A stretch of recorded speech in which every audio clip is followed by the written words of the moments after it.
तो स्वागत है दोस्तों आपका द रियल टॉक में। मैं हूं कुशाग्र द्विवेदी और आप हैं विरल शर्मा। आज हम एक बहुत इंटरेस्टिंग टॉपिक लेके आए हैं। जैसा कि अभी तक तो लोगों को पता चल गया होगा कि हम क्रिकेट से रिलेटेड टॉपिक्स के बारे में बात करते हैं, अलग अलग फैक्ट्स के अलग अलग इश्यूज पे बात करते हैं। हमने सोचा क्रिकेट हमेशा से एक बहुत कॉम्पिटिटिव गेम रहा है और ये एक ऐसा गेम रहा है जहाँ मतलब ऑन अ स्पेसिफिक डे कोई भी टीम किसी को भी हरा सकती है। कोई भी अच्छा बैट्समैन हो, अगर एक बॉल पे आउट हो सकता है तो वो कोई भी हो सकता है। पर क्रिकेट की हिस्ट्री में दो टीम्स ऐसी रही हैं जिनके जैसा डोमिनेशन शायद ही हमें देखने को कभी मिला है। ये जब खेलती थी तो 80% मैच ये मैच शुरू होने से पहले जीत लेती थी। मैं बात कर रहा हूँ 70s और 80s की वेस्ट इंडीज की और 90s और अर्ली 2000s या पूरे 2000s की ऑस्ट्रेलिया की। ये दो टीम्स को आज हम सेलिब्रेट करेंगे और बताएंगे कि कभी ऐसा भी होता था कि सेकंड आने के लिए इतना कंपटीशन होता था जितना शायद फर्स्ट आने के लिए भी नहीं होता। अविरल, क्या आपकी यादें हैं इन दो टीम्स के अ, बारे में? यादें तो कुछ नहीं है क्योंकि जब तक मैंने देखना चालू किया तो हम लोग वो पीरियड खत्म हो गया था। लेकिन मैं इस वीडियो का थोड़ा मतलब फैंस को ओवरव्यू दे देता हूँ कि क्या किस स्टाइल से रहेगा। तो जैसे हमारे लास्ट टू वीडियोस थे बैट्समैन और बॉलर्स के, ये वीडियो प्योरली सेलिब्रेट करने के लिए है, कोई कंपैरिजन नहीं होगा। हाँ, इस वीडियो में थोड़ा आप ये देखेंगे कुछ आगे थोड़ा वेस्ट इंडीज का डोमिनेंस प्रेजेंट करेंगे और मैं ऑस्ट्रेलिया का, कुछ पर्सनल रीजंस की वजह से। और क्राइटेरिया हमने वही रखा है कि वेस्ट इंडीज का 1970s और 80s का पीरियड लेंगे ग्रॉस में, मतलब थोड़ा आगे पीछे डोमिनेंस के हिसाब से आप लगा सकते हैं। और ऑस्ट्रेलिया का 1990s और 2000s का पीरियड लेंगे। दोनों टेस्ट और ओडीआई फॉर्मेट कंपेयर करेंगे हम। और इसी के साथ स्टार्ट करते हैं कुछ आगे। फेंकिए पहला स्टार्ट। और हाँ, एक और पॉइंट जो मैं ऐड करना चाहूंगा कि खाली स्टेटिस्टिकल एनालिसिस नहीं है, कुछ हम मतलब ऐसी चीजें बताएंगे जो हम कहते हैं स्टैट्स के ऊपर है ये प्लेयर। तो हम्म। कुछ वो स्टोरीज भी हम आपको बताएंगे, नॉस्टैल्जिक स्टोरीज, जिससे आपको पता चलेगा डोमिनेंस के बारे और ये इस बात का एक प्रूफ है कि cricket is not just about stats, dominance is not just about stats. Dominance एक इमोशन है जो फेल्ट किया जाता है। जैसे आज अगर हम आज पे तो ऐसा कई बार हुआ है, पर उस टाइम पे अगर हम अर्ली 1960s की बात करें या जब 70s शुरू हो रहा था तो इंग्लैंड ऑस्ट्रेलिया का देखिए एशेज चल ही रहा था और बाकी टीम्स आती थी जाती थी खेलती थी, अच्छा करती थी। साउथ अफ्रीका थी उस टाइम पे, वेस्ट इंडीज थी, न्यूजीलैंड थी, इंडिया पाकिस्तान भी आ गई थी। पर क्रिकेट का फोकस ज्यादातर इंग्लैंड और ऑस्ट्रेलिया पे ही रहता था। एशेज टू एशेज ऐसा लगता था कि टेस्ट क्रिकेट जिंदा रहता है और बीच में ये बाकी टीम्स प्रैक्टिस मैचेस खेलती है। फिर एक बार वेस्ट इंडीज की टीम में एक नया कैप्टन आया जिसका नाम था सर क्लाइव लॉयड। इन्होंने डिसाइड किया कि हम टेस्ट मैचेस जीतने के लिए खेलेंगे। जीतने के लिए मतलब 20 विकेट लेने के लिए खेलेंगे। और ये बहुत ही बेसिक सी चीज लगती है टेस्ट क्रिकेट में कि जीतने के लिए आपको 20 विकेट लेने की जरूरत पड़ती है, पर मैं 1970s की बात कर रहा हूँ जहाँ ड्रॉ को नेगेटिव नहीं समझा जाता था और मैचेस बहुत ड्रॉ होते थे। 5-5 मैचेस की सीरीज 0-0 पे खत्म हो जाते थे, पांचों मैच ड्रॉ हो जाते थे। वहां पे ये माइंडसेट लेके आना कि मैं 5 बॉलर्स खिलाऊंगा, 4 लीथल पेसर्स खिलाऊंगा जो कि विकेट नहीं तो बैट्समैन का मुंह तोड़ देंगे। और इस तरह से उस वेस्ट इंडीज टीम का एक बेस तैयार हुआ और वो 4 पेस बैटरी तो मतलब क्या ही बोला जाए उनके बारे में। ये पेसर्स हमें शायद अगर जब हम मोस्ट टेस्ट विकेट्स की बात करते हैं या मोस्ट 5 विकेट हॉल्स की बात करते हैं तो ये चारों पेसर हमें ज्यादा ऊपर दिखाई नहीं देते। पर इनका डोमिनेशन अगर आप आज भी उस टाइम पे जिसने क्रिकेट देखी है या उस टाइम पे जिस प्लेयर ने क्रिकेट खेली है अगर आप उनसे पूछेंगे तो उस तरह का पेस कॉम्बिनेशन शायद ना उससे पहले कभी आया था ना उसके बाद कभी आया। और में। फियर सम उस टाइम पोर्ट्रेट। Pace quartet. नाम भी ले दीजिए फैंस को याद दिलाने के लिए। फैंस को याद दिलाने के लिए अगर हम मेन चार लोगों का नाम लें, ऐसा वैसे लोग कहते थे कि ये चार के अलावा जो लोग बाहर चार बैठे हैं वो उनसे भी अच्छे हैं, ऐसा कहते थे। लेकिन तब मैल्कम भी जो मेन मार्शल, चार थे। एंडी रॉबर्ट्स, माइकल होल्डिंग और जोएल गार्ड। और अगर हम इस दौरान, ये मतलब वैसे तो काफी लंबा पीरियड था, पर अगर हम सिर्फ क्लाइव लॉयड की कैप्टनसी की बात करें तो 74 टेस्ट मैचेस में 36 विंस, 12 लॉसेस और 26 ड्रॉज। 74 मैचेस में सिर्फ 12 मैचेस में ये हारे हैं। हर 6-7 मैच में कभी एक बार हार जाते थे। और ये वो टाइम है जब साल में 10-12 टेस्ट मैचेस नहीं होते थे।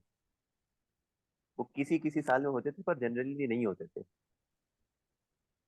तो और सिर्फ बॉलिंग की बात नहीं, अगर हम बैटिंग की भी बात करें तो उस टाइम पे मतलब अटैकिंग बैटिंग होती थी, पर वो एक ही आदमी करता था। वो एक ही आदमी था। अविरल, अगर मैं इमोशंस में कुछ ज्यादा बह जाऊं तो बता दीजिएगा। हाँ हाँ कैप बिल्कुल। लगा के, च्युइंगम आप चबा वेस्ट के। इंडीज का अपना कंटिन्यू रखिए, मैं ऑस्ट्रेलिया के लिए प्रिपेयर हो रहा कैप लगा के, च्युइंगम चबा के, और ऑपोजिशन मतलब दूसरी टीम के बॉलर्स को पूरी तरह से उखाड़ के फेंक देना। टेस्ट हो, वनडे हो, हूँ। आई थिंक इन्हें सिर्फ बाउंड्रीज मतलब मारते थे ये। वही जो हम कहते हैं स्टैट्स के ऊपर वाला प्लेयर। तो आई थिंक इसमें तो मतलब मैं भी डिबेट नहीं करूंगा कि विव रिचर्ड्स जैसा बैट्समैन शायद उस ऑस्ट्रेलिया की टीम में भी कोई नहीं था। और मतलब कभी क्रिकेट की हिस्ट्री में वैसा प्लेयर नहीं। वैसा नहीं तो था। वो तो अनडिस्प्यूटेड गोट है। मुझे सबसे ज्यादा जो उस टाइम के वेस्ट इंडीज के बैट्समैन की जो तारीफ मुझे लगती है, कि ये तो बिना हेलमेट के टेस्ट मैचेस खेलते थे वो अलग बात है, पर ये जब नेट्स में अपने बॉलर्स को खेलते होंगे, इनकी सबसे ज्यादा इनकी प्रिपरेशन तो वहीं होती होगी। वहां भी नहीं वही। कभी चोट लगी। हमने कभी कोई ऐसा कैंप नहीं सुना, या तो धीरे डालते होंगे, यही हो सकता है। नहीं क्योंकि ऐसा नहीं तो हो नहीं सकता कि आप नेट्स में पूरी तरह से मतलब प्रिपेयर कर रहे हो वो कभी किसी को चोट नहीं लगी। रूथलेस वाली स्टोरीज हमने ऑस्ट्रेलिया की बहुत सुनी कि नेट में भी वो अपने बैट्समैन को वैसे ही खिलाते हैं जैसे वो मैच में डालते हैं। तो I think West hmm. Indies भी आई थिंक चैंपियंस टीम के साथ ये तो होता है, नेट्स में भी मुझे नहीं लगता वो रहम खाते होंगे अपने बैट्समैन। क्योंकि प्रिपेयर आप तभी हो सकते हैं ना बेस्ट बॉलिंग, क्योंकि अगर आप मतलब वेस्ट इंडीज को फेस हम कॉर्टरेट कह रहे हैं तो उस टाइम पे वेस्ट इंडीज को जो अटैक फेस करना होता है तो ऑस्ट्रेलिया का वो भी मेंशन करने लायक है। थॉमसन, लिली, हम्म। एलन डेविडसन और एक दो नाम और मैं और भूल रहा हूँ। मतलब ऑस्ट्रेलिया की भी मतलब बॉलिंग लाइनअप अगर आप देखें तो प्रोबेबली वेस्ट इंडीज का फिर बेस्ट उन्हीं की थी। और ये उस टाइम पे तो पेस पेस कॉम्बिनेशन जो वेस्ट इंडीज के पास अच्छा था, ऐसा नहीं सिर्फ उनके पास अच्छा था, पर अगर आप बाकी लोगों के पास देखें, हर टीम के पास उस टाइम पे वर्ल्ड क्लास फास्ट बॉलर्स थे। हम्म, ऑस्ट्रेलिया के पास, इंग्लैंड के पास, पाकिस्तान के पास, न्यूजीलैंड के पास, इवन इंडिया के पास।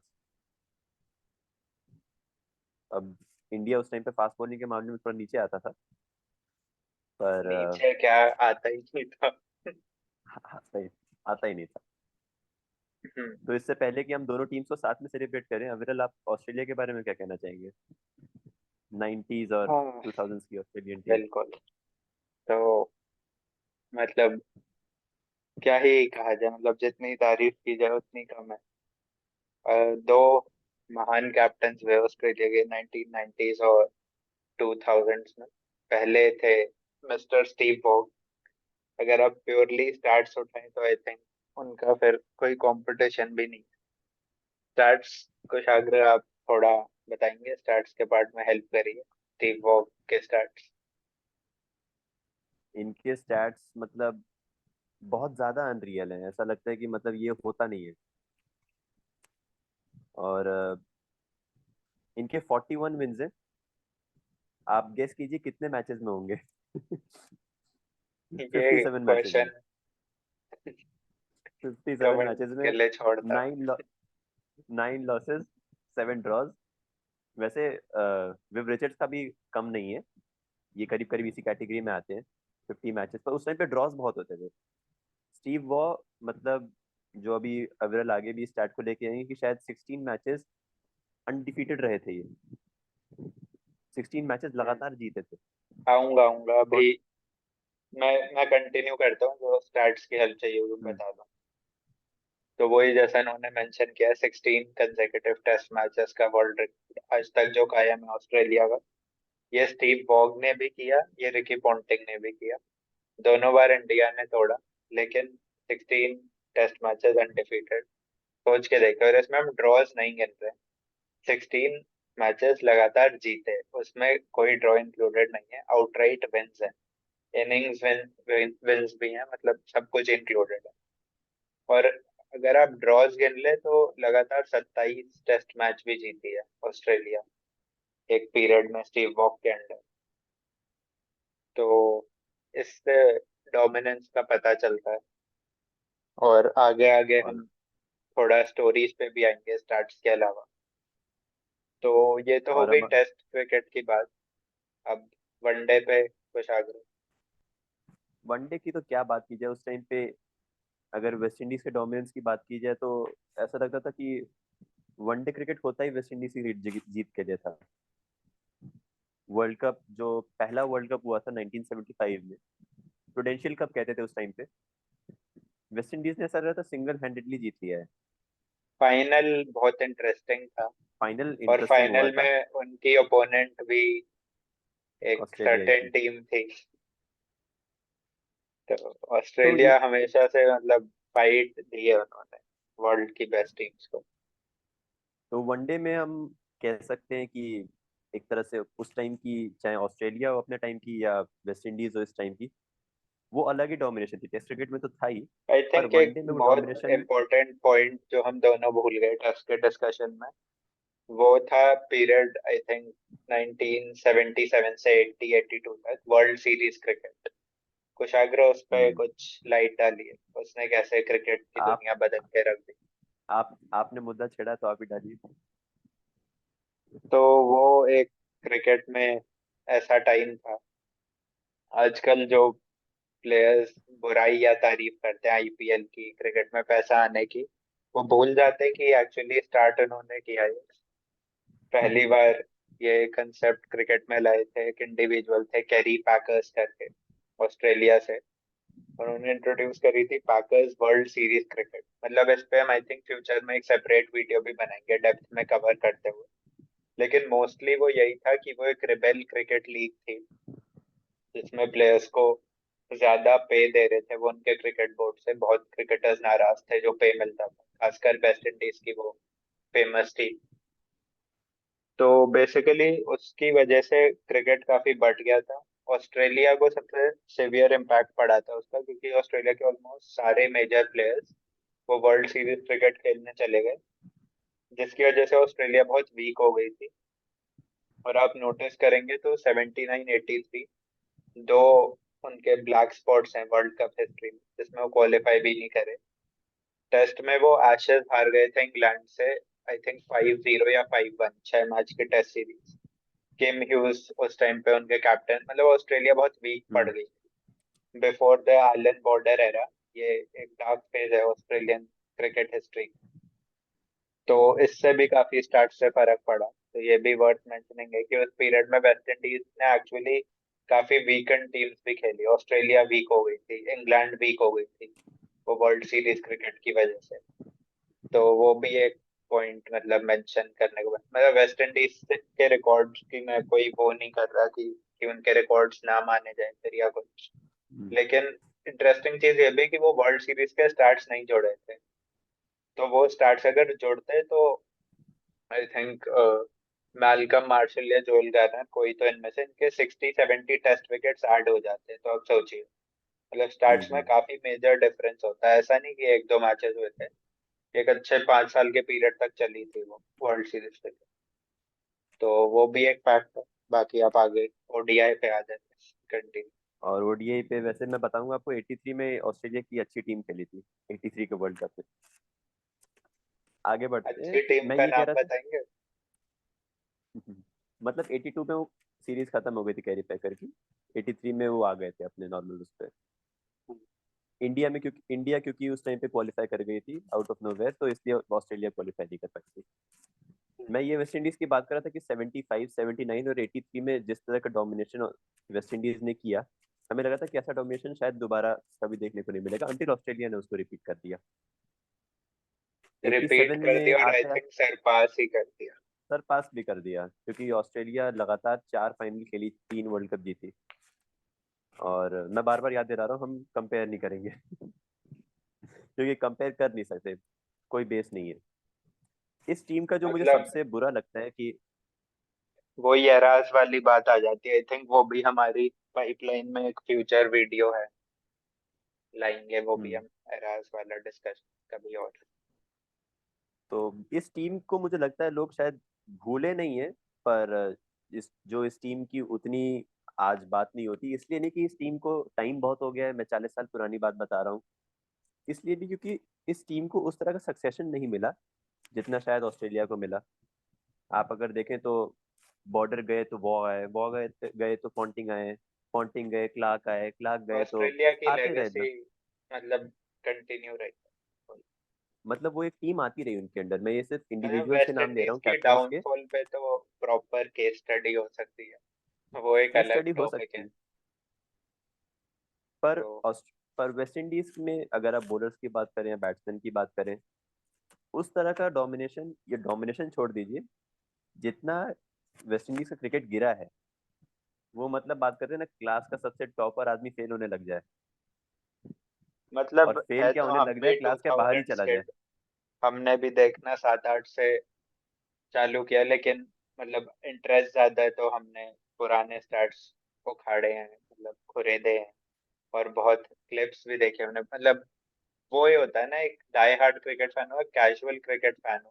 तो आज के अगर आप क्रिकेट फैन को बताएंगे कि वेस्ट इंडीज ग्रेट, से वो आपके मुंह पे हंस देंगे, कहेंगे क्या बात कर रहे हम्म, हो, वेस्ट इंडीज जैसी टीम तो कहाँ कभी ग्रेट रही होगी।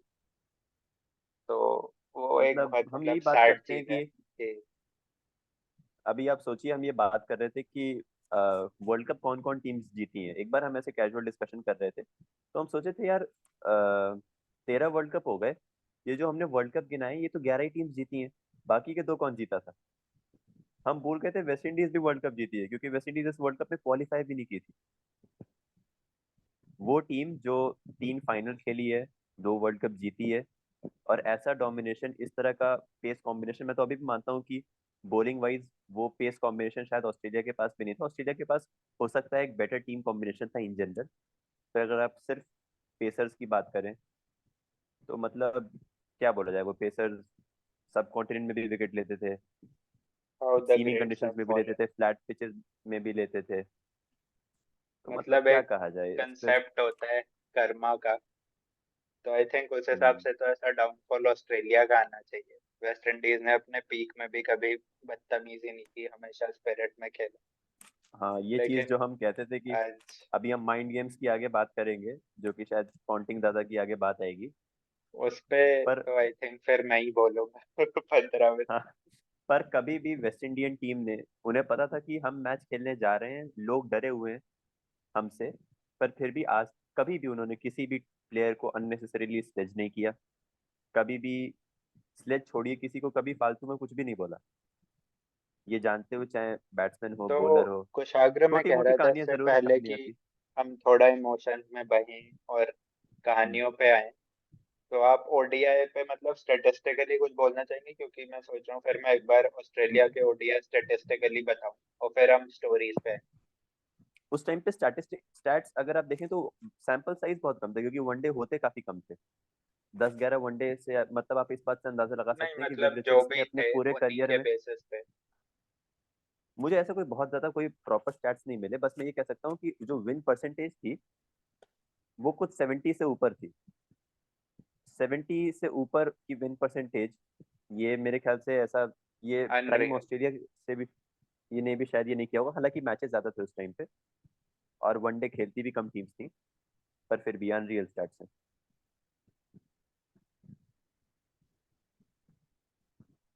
तो हम्म, तो तो आप बता रहे थे अब ऑस्ट्रेलिया के हाँ, वनडे की टीम के बारे में। ऑस्ट्रेलिया की ओडीआई डोमिनेंस की बात करते हैं। तो जैसे टेस्ट में ऑस्ट्रेलिया का रिकॉर्ड था मोस्ट कंसेक्यूटिव मैचेस,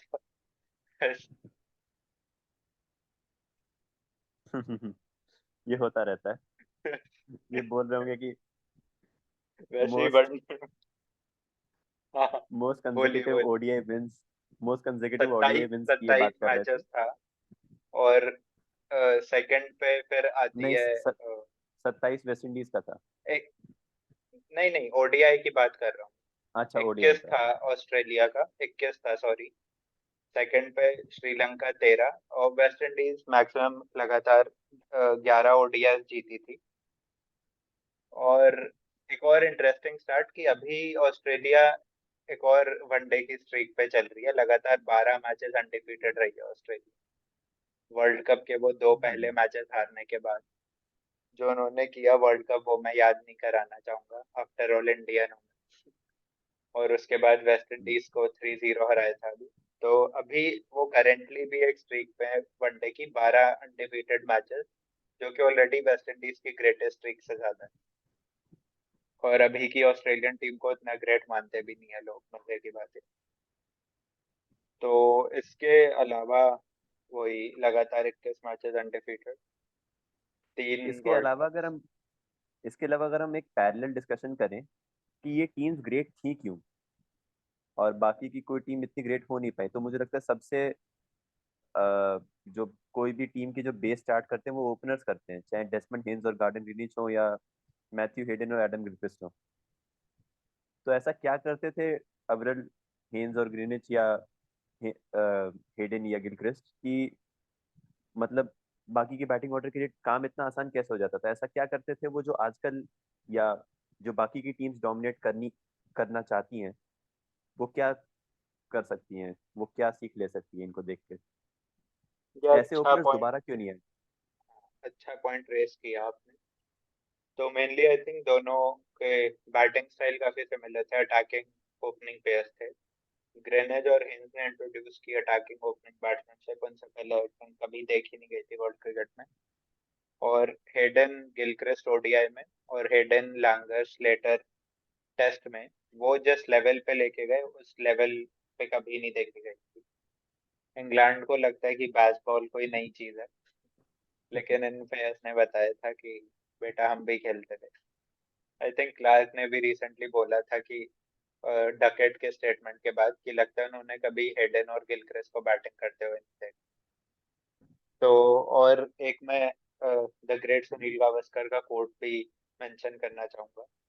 उन्होंने बहुत फेमसली कहा था कि we openers make the roads for which the number 3 and 4 drive their Ferraris. तो वो हम्म। रोल होता है ओपनर्स का, न्यू शाइन हटाना टेस्ट क्रिकेट में बॉल से। तो वो काम बहुत अच्छा किया है, इवन वनडे में भी उस 2000 वनडे तक में भी। एटलीस्ट। वनडे में रेड बॉल यूज होती थी, जो रूल्स थे, वनडे में भी ओपनिंग वाज अ चैलेंज। तो आई थिंक वो मेन रीजन था। और हमने बॉलिंग की अक्सर बात, वेस्ट इंडीज की तो बात हो चुकी है। अगर आप ऑस्ट्रेलिया की बॉलिंग, उस बॉलिंग के बारे में कुछ कहना चाहें जिसमें मैकग्राथ थे, वॉन थे। तो नियरली सेम टाइम पे इनका डेब्यू हुआ था।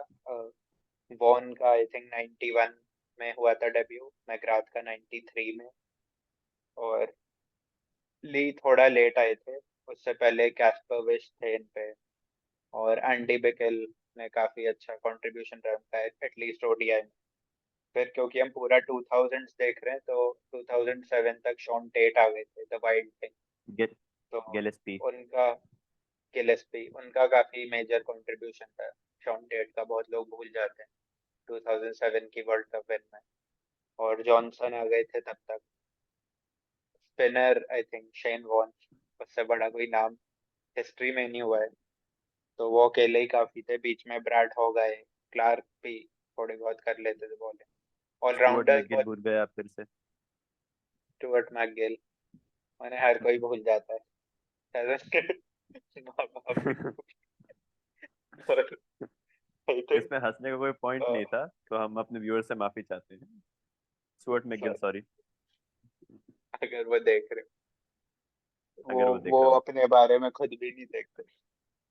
और आई थिंक एक बहुत मेजर पॉइंट ऑलराउंडर्स का होता है।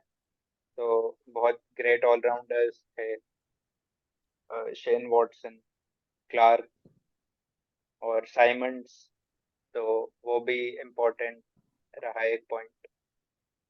और अब हम कुछ स्टोरीज पे आ जाते हैं जिनसे इनकी ग्रेटनेस प्रूव होती है। तो और स्टोरीज पे जो एक मुझे लगता है सबसे, वेस्ट इंडीज की अगर हम बात करें तो सबसे मेन स्टोरी मुझे लगता है ये चीज़ आपको यूट्यूब पे मिल जाएगी, तो इसमें बहुत रिसर्च करने की जरूरत नहीं पड़ेगी, बस इतना टाइप कर दीजिएगा, वेस्ट इंडीज ग्रोवेल। उसके बाद आपको जो जो डॉक्यूमेंट्रीज मिलेंगी और आप जो देखेंगे, मतलब गूजबम्स आने गारंटीड है। एक एक डॉक्यूमेंट्री का मैं नाम बता देता हूँ अपने व्यूअर्स को ताकि इजी हो ढूंढने में। Pace like fire,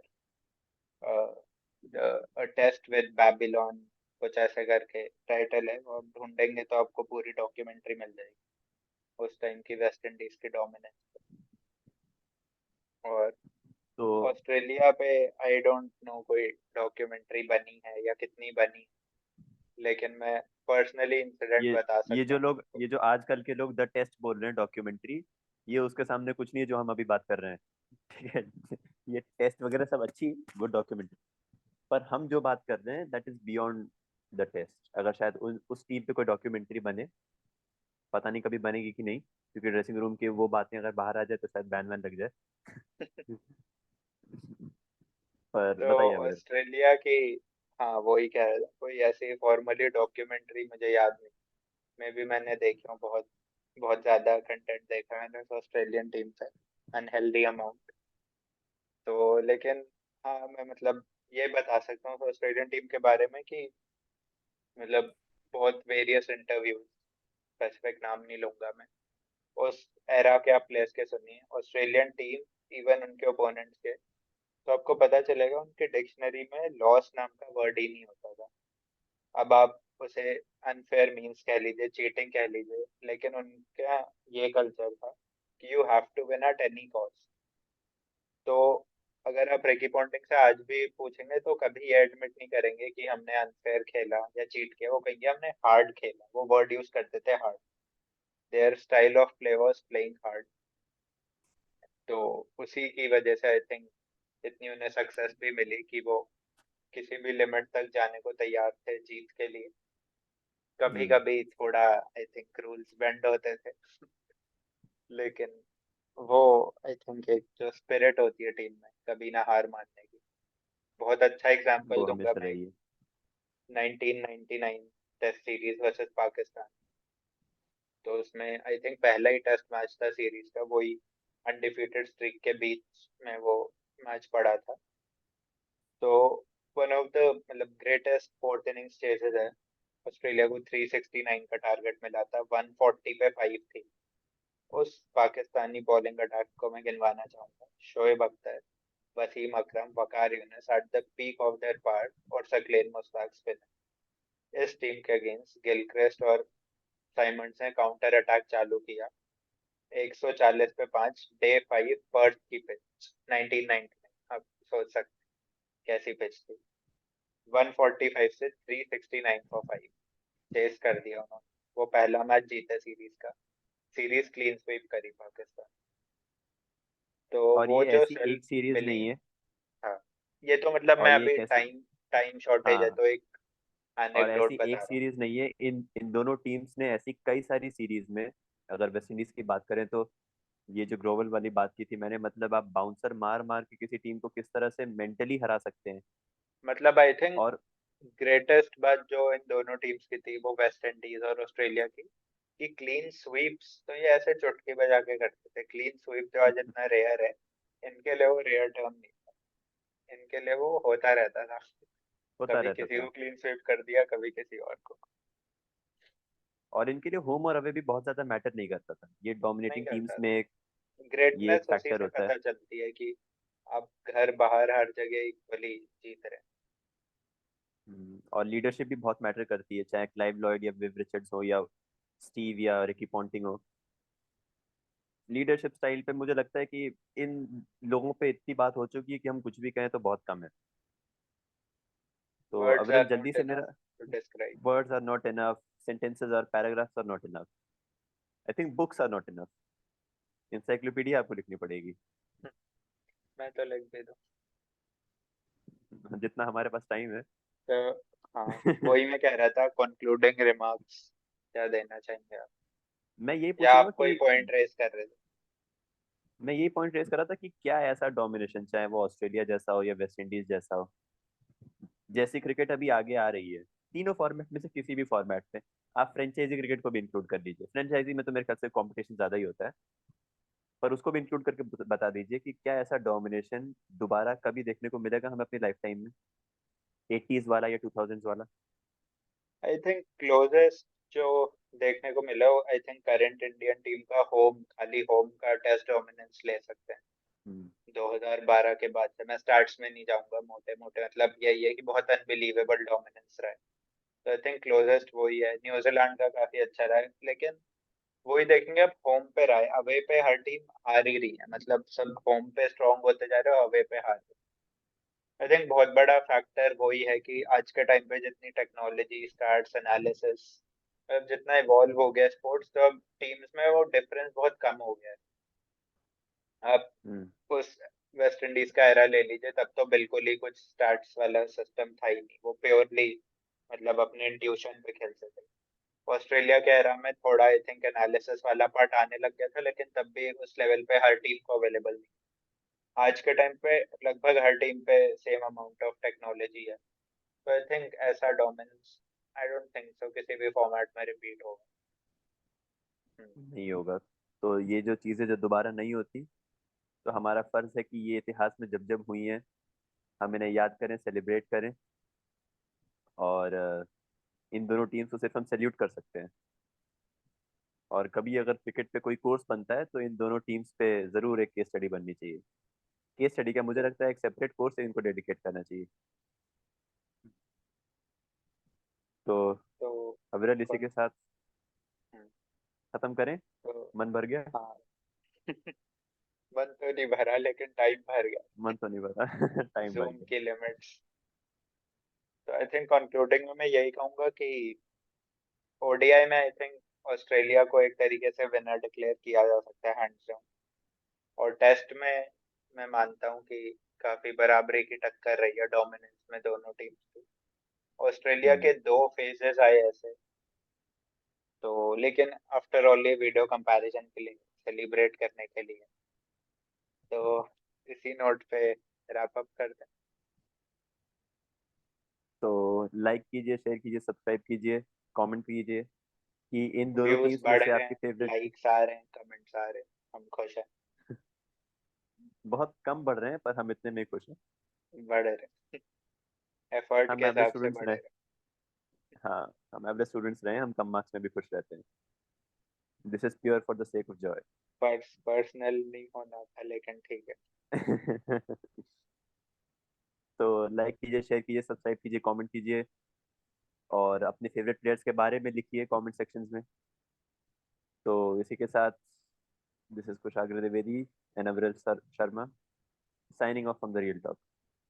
bye. Thank you, have a nice day.